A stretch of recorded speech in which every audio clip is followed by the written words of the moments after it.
오늘은 추수감사 주일로 지키는 주일입니다. 매 주일마다 하나님께 감사함으로 예배드리는 것이 당연하지만 특별히 오늘 추수감사 주일은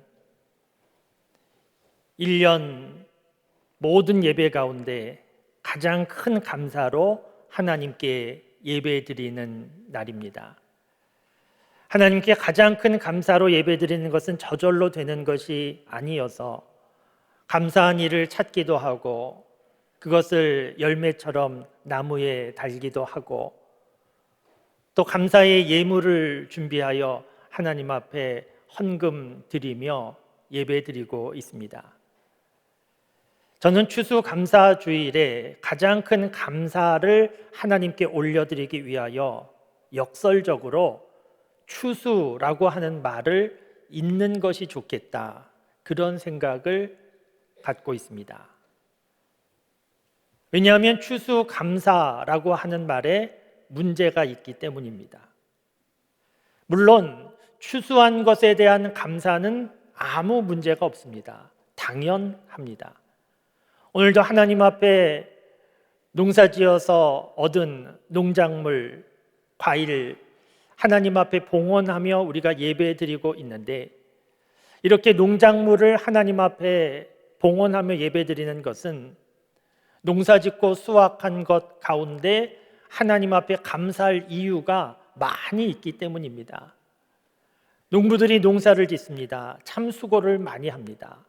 그런데 농부들의 수고 이전에 훨씬 더 중요한 것들이 준비되어 있어야 농사를 지을 수 있습니다. 농사를 짓기 위한 땅도 필요하고 땅에 뿌릴 씨앗도 필요하고 햇빛도 물도 바람도 필요한데, 이런 것은 농부들이 마련할 수 있는 게 아니지 않습니까? 이 모든 것들은 하나님이 주신 겁니다. 하나님이 주신 것을 가지고 농부가 수고하여 얻는 것인데, 농부의 수고도 귀하지만 하나님이 주신 것과 비할 수가 없습니다. 그래서 전 세계 어느 지역에서든지 하나님을 믿지 않는 사람이라 할지라도 수확한 후에는 하늘에 감사하는 의식을 갖습니다. 자신들의 수고와 노력으로만 얻은 것이 아님을 알기 때문입니다. 오늘 저와 여러분 대부분은 농사 짓는 사람들은 아닌데, 이렇게 농작물을 하나님 앞에 봉헌하며 예배를 드리는 것은 우리가 농사를 짓지는 않아도 우리의 삶 속에도 내가 수고하고 노력해서 살아오는 것 이전에 하나님께서 주신 것이 있음을 우리가 알기 때문입니다. 올 한 해도 하나님께서 주신 것 가운데 우리가 살았고, 그래서 하나님 앞에 감사하는 것이 마땅합니다. 추수한 것에 대한 감사 당연합니다. 그런데 추수한 것에 대한 감사가 아니라 감사의 전제 조건으로 추수를 생각하게 되면 문제가 있게 됩니다.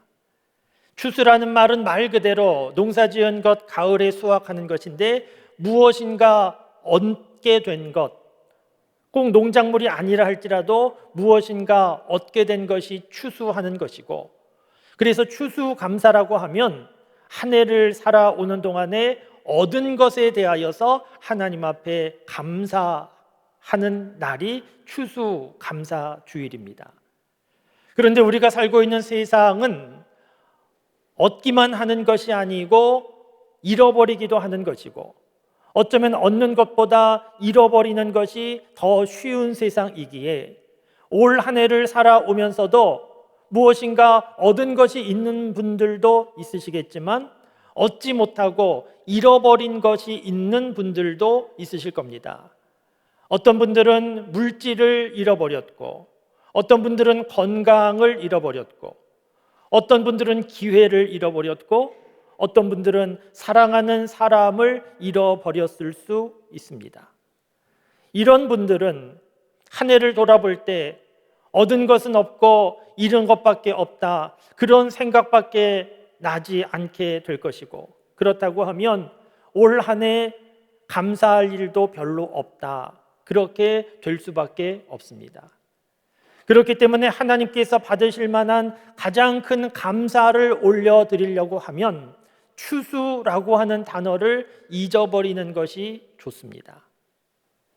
그러면 추수라고 하는 단어만 잊어버리면 하나님께서 받으실 만한 가장 큰 감사를 올려드릴 수 있는가? 그렇지는 않습니다. 추수라는 단어를 잊어버렸다고 하면 우리가 새롭게 기억해야 하는 단어가 있는데 오늘 설교의 제목입니다. 절대 감사. 추수 감사를 잊어버리고 우리가 기억해야 할 말은 절대 감사입니다. 절대 감사는 얻은 것이 있든 얻은 것이 없든 상관하지 않고 어떤 상황에서든지 하나님 앞에 감사하는 것이 절대 감사입니다. 오늘 하나님께서 우리에게 주신 본문 말씀 하박국서 말씀에 보면 절대 감사는 이런 것이구나 하는 것을 우리가 알 수 있습니다. 오늘 본문 말씀 하박국서의 배경은 이스라엘 나라가 남과 북으로 나뉘어진 후에 북이스라엘은 아수르 나라에 무너졌고 남쪽 유다 이제 바벨론에 무너지기 직전의 상황입니다. 나라가 무너지기 직전의 상황이니까 얼마나 어려웠겠습니까? 정치, 경제적으로 타락했고 부정부패가 만연하고 사회적인 공의와 정의는 실종됐고 가난했고 그래서 사람들 사는 것이 너무 힘들고 거기에 하나님을 믿는 종교 지도자들도 타락해서 결국은 하나님께서 말씀하시기를 이 나라는 바벨론에 무너진다 하는 말씀을 하박국 선지자에게 주셨습니다. 그 말씀이 우리가 잘 알고 있는 하박국서 3장 17절 말씀입니다. 무화과 나무가 무성치 못하고 포도나무에 열매가 없고 감람나무에 소출이 없고 밭에 먹을 것이 없고 우리의 양이 없고 외양간에 소가 없다. 다 없다는 겁니다. 있는 것 하나도 없고 다 없다는 겁니다.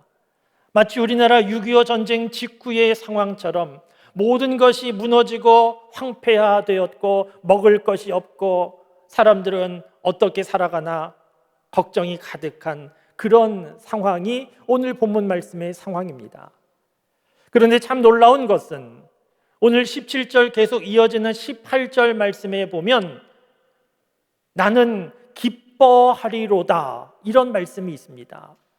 지금 모든 것 다 잃어버렸습니다. 이것저것 없습니다. 살 길이 막막합니다. 그런데 나는 기뻐한다는 겁니다. 어떻게 이럴 수 있습니까? 너무 큰 충격을 받아서 제정신이 아닌 것이겠습니까? 그렇지 않습니다. 기뻐하는 이유도 18절에 기록되어 있는데 여호와로 인하여 나는 즐거워하며 구원의 하나님으로 인하여 기뻐한다는 겁니다. 기뻐하는 이유는 무엇인가 하면 하나님으로 인하여 하나님이 구원을 주심으로 인하여 나는 기뻐한다는 겁니다. 하박국 선지자는 나라가 무너질 것이다, 이것저것 다 없게 될 것이다는 말씀만 들은 것이 아니고 하나님으로부터 하나님께서 구원하여 주실 것이라는 말씀도 들었습니다. 하나님께서 구원하여 주시는 것은 이것저것 잃어버린 것 다 회복되고 바벨론에 무너진 나라도 다시 회복된다는 말씀이었습니다. 나라가 무너지기 직전에 암담했는데 이대로 끝나는가 싶었는데 다른 방법은 없어 보였는데 하나님께서 말씀을 주시기를 이대로 끝나는 것이 아니고 하나님께서 구원하여 주실 것임을 말씀하여 주셨습니다. 하박국 선지자는 이 말씀을 들었고 믿은 겁니다. 여러분 생각해 보시면 이것저것 다 없는 상황, 기뻐할 수 없습니다. 기뻐하지 못하는 것이 당연합니다. 기뻐하는 것이 이상합니다. 그런데 이것저것 다 무너진 없어진 상황이지만 구원이 있습니다. 구원이 있는데 그럼에도 불구하고 계속해서 기뻐할 수 없는 것이 당연한 것이겠습니까? 그렇지 않습니다. 왜냐하면 이것저것 없어진 것보다 구원이 훨씬 더 큰 것이기 때문입니다. 이것저것 없어진 것과 비교할 수 없이 큰 것이 구원이기에 하박국 선지자는 하나님께서 구원하여 주심을 믿게 되었고, 그 믿음으로 지금 현실적인 상황은 이것저것 다 없어지고 살 길이 막막하지만 그럼에도 불구하고 하나님을 생각하니, 하나님이 이루실 구원을 생각하니 마음에 기쁨이 있게 되었다는 겁니다. 오늘 말씀에서 나는 기뻐하리로다, 이 기쁨을 다른 말로 바꾸면 감사로 바꿀 수 있습니다. 나는 감사하리로다. 나는 여호와로 인하여 즐거워하며 구원의 하나님으로 인하여 감사하리로다, 이렇게 바꿀 수 있는데 이 감사가 절대 감사입니다. 그러니까 상황은 지금 감사할 수 없습니다. 다 무너졌습니다. 이것저것 없습니다. 살 길이 막막합니다. 그런데 하나님 생각하면 감사할 수 있는 것, 이것이 절대 감사입니다. 성경 말씀에 보면 다니엘과 세 친구의 모습을 통하여 이 절대 감사의 모습을 또 살펴볼 수 있습니다. 다니엘서 3장 말씀에 보면 다니엘의 세 친구 사드락, 메삭, 아벳느고가 느부갓네살 왕 때에 금신상에 절하지 않았다는 이유로 뜨겁게 타는 풀무불에 던져져서 죽게 되는 위기를 맞는 내용이 있습니다. 느부갓네살 왕이 다니엘의 세 친구를 회유했습니다. 금신상에 절하면 살 수 있다고, 지금이라도 절하라고 했습니다. 사드락, 메삭, 아벳느고는 대답하기를 왕이 우리를 풀무불에 던지셔도 하나님께서 우리를 구해 주실 것입니다, 이렇게 말했습니다. 대단한 믿음입니다. 그런데 그 다음 말 더 훌륭합니다. 그리 아니하실지라도, 하나님께서 우리를 구해 주지 않으실지라도, 그래서 우리가 풀무불에서 그대로 죽어갈지라도 우리는 금신상에 절하지 않습니다. 그런 말이지 않습니까? 이 사드락, 메삭, 아벳느고는 하나님을 향한 절대적인 믿음이 있었습니다. 풀무불에 던져져서 죽게 되는 것 누구에게든지 피하고 싶은 것이고 힘든 고통인데, 풀무불에 던져서 죽게 되는 이유를 다 알 수 없지만, 그러나 그럼에도 불구하고 하나님을 향하여 흔들리지 않는 절대적인 믿음을 가지고 있었는데, 이 믿음으로 감사하는 것이 절대 감사입니다. 오늘 우리가 추수감사주일 예배를 드리고 있는데, 이 추수감사절의 처음 시작, 영국에서 신앙의 자유를 위하여 신대륙을 찾아 떠난 청교도들이 신대륙에 도착해서, 지금의 미국 땅에 도착해서 하나님 앞에 감사한 것이 처음 감사인데, 신대륙에 처음 도착해서 하나님 앞에 감사한 사람들, 처음 출발할 때보다 항해하면서 절반 정도의 사람이 죽었습니다. 많은 가족이 죽은 겁니다. 신대륙에 도착했더니 먹고 살기 풍부한 에덴 동산과 같은 상황이 아니고 추운 겨울 날씨에 먹을 것 없었습니다. 인디언들한테 약간의 씨앗을 빌리고 농사 짓는 방법을 배우고, 그래서 아주 조금의 것, 수확한 것 가지고 하나님 앞에 그래도 감사한 것이 추수감사절의 시작입니다. 그러니까 추수감사주일은 많은 것을 얻어서 그 수확한 것에 감사하여, 추수에 대한 감사가 처음부터 아니었던 겁니다. 무엇에 대한 감사였는가? 하나님에 대하여, 하나님께서 구원하여 주셨음에 대하여 하나님께 대한 절대적인 감사가 추수감사절이었습니다. 사랑하는 성도 여러분, 오늘 저와 여러분들도 하나님 앞에 감사해야 되는데, 우리의 감사는 절대적인 감사가 되어야 합니다. 왜냐하면 저와 여러분 구원받은 사람들이기 때문입니다.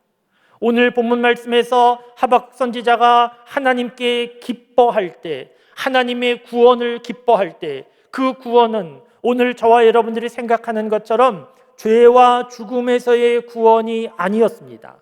단지 잃어버린 것 다시 회복하고 무너진 나라를 다시 찾는 그 정도 구원이었는데, 오늘 저와 여러분들이 생각하는 구원은 그 정도 구원이 아니고 죄와 죽음으로부터의 구원이지 않습니까?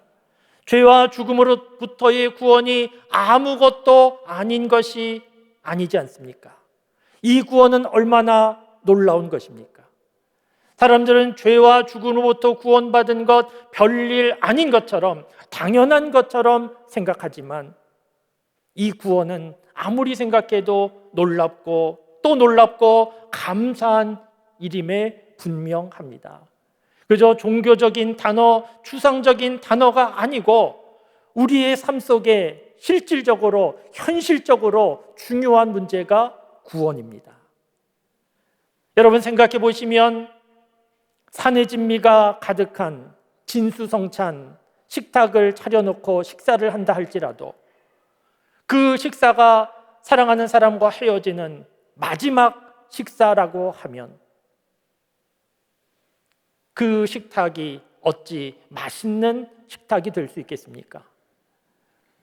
궁궐과 같은 집에 살고 많은 돈을 가지고 있어도 오늘 밤이 인생의 마지막 밤이라고 하면 무슨 의미가 있고 어떻게 행복할 수 있겠습니까? 내일 감옥 간다라고 하면 오늘 밤에 어찌 편안하게 잘 수 있겠습니까?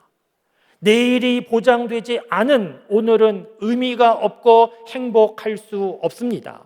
마찬가지로 죽음 이후를 모르는 인생은 방황하는 인생이 될 수밖에 없고 불쌍한 인생이 될 수밖에 없고 죽음 이후를 알고 준비하고 살아가는 사람이 복 있는 삶입니다. 저와 여러분들은 내일의 일 알 수가 없습니다. 한 달 뒤에 어떻게 될지 모릅니다. 1년 뒤의 일도 모릅니다.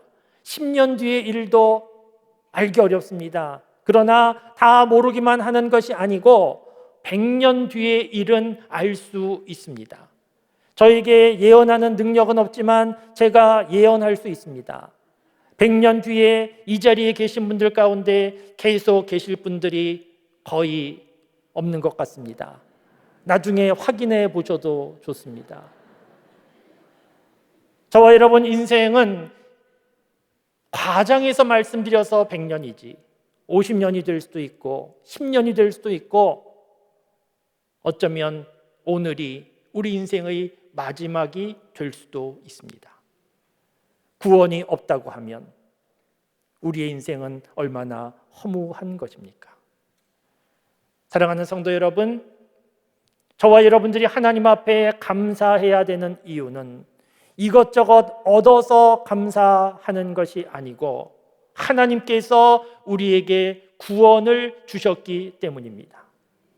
그런데 우리들은 삶을 살아가면서 구원을 주신 하나님께 별로 감사하지 못하고 무화과 나무가 무성치 못하고 포도나무에 열매가 없고 감람나무에 소출이 없는 것만 보면서 부족해하고 내 인생은 실패인 것처럼 그렇게 한숨 쉬며 살아가는데 사랑하는 성도 여러분, 오늘 추수감사주의를 맞이하면서 우리에게 구원을 주신 하나님께 감사할 수 있기를 바랍니다.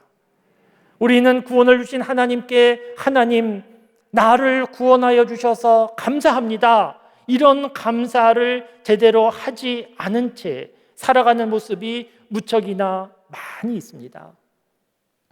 오늘 추수감사주의를 맞이하면서 나를 구원하여 주신 하나님께 하나님 나를 구원하여 주셔서 감사합니다. 그런 구원이 그런 감사가 있을 수 있기를 바랍니다. 저를 따라서 한번 해주시면 좋겠습니다. 하나님, 나를 구원해 주셔서 감사합니다. 다시 한번 할까요? 하나님, 나를 구원하여 주셔서 감사합니다. 우리가 세상 살아가면서 감사라고 하는 단어를 많이 사용하는데 크게 보면 세 가지 종류의 감사가 있을 수 있습니다. 조건 감사가 있고 비교 감사가 있고 절대 감사가 있습니다. 조건 감사는 감사할 이유, 조건이 있을 때 감사하는 겁니다. 합격했습니다. 취직했습니다. 병에서 나았습니다. 선물을 받았습니다. 그런 이유로 감사하는 것이 조건 감사입니다. 비교 감사는 감사할 만한 특별한 이유는 없습니다. 그러나 다른 사람과 비교해 보니까 나보다 고생하는 사람도 많은데 그래도 나 정도 사는 거 괜찮구나. 비교하면서 감사하는 것이 비교 감사입니다. 절대 감사는 특별히 감사할 일도 없습니다. 다른 사람과 비교해 봐도 더 나을 것도 없습니다. 내가 더 못합니다. 그럼에도 불구하고 감사할 수 있는 것이 절대 감사인데 이 절대 감사는 믿음의 사람만이 할 수 있는 것이고 하나님의 구원의 은혜를 아는 사람만이 할 수 있습니다. 하나님께서 가장 크게 기뻐 받으시는 감사는 절대 감사입니다. 감사할 수 없는 것과 같은 상황임에도 불구하고 하나님 생각할 때, 하나님께서 주신 구원을 생각할 때 하나님 감사합니다. 그 감사가 절대 감사인데 하나님께서 가장 크게 기뻐 받으시는 감사입니다. 사랑하는 성도 여러분, 올 한 해에도 하나님의 은혜 가운데 살아왔습니다. 그런데 개인적으로 돌아보면 올 한 해 얻은 것 별로 없고 잃어버린 것 많고 올 한 해는 성공이라 하기 어렵고 실패라 하기 쉬운 한 해였다 이렇게 생각되실 수도 있는데 그래서 감사할 일 별로 없다 이렇게 생각하고 오늘 추수감사주일에도 별로 감사한 마음 없이 예배에 나오실 수 있는데 그런데 그렇게 쉽지 않은 한 해였지만 우리는 오늘도 예배드리고 있고 코로나로 여러 가지 잃어버린 것들이 많은 세상 가운데 우리는 구원을 잃어버리지 않았습니다. 하나님 앞에 감사할 일입니다. 오늘 추수감사주일을 맞이하면서 무엇보다 하나님 앞에 절대 감사하실 수 있기를 바랍니다. 하나님 나를 구원하여 주셔서 감사합니다. 이렇게 하나님 앞에 절대 감사할 때 우리 삶의 상황이 비록 좋지 않고 감사할 수 없는 일들이 많다 할지라도 하나님 앞에 절대 감사하면 다른 상황에서도 감사하며 살아갈 수 있습니다.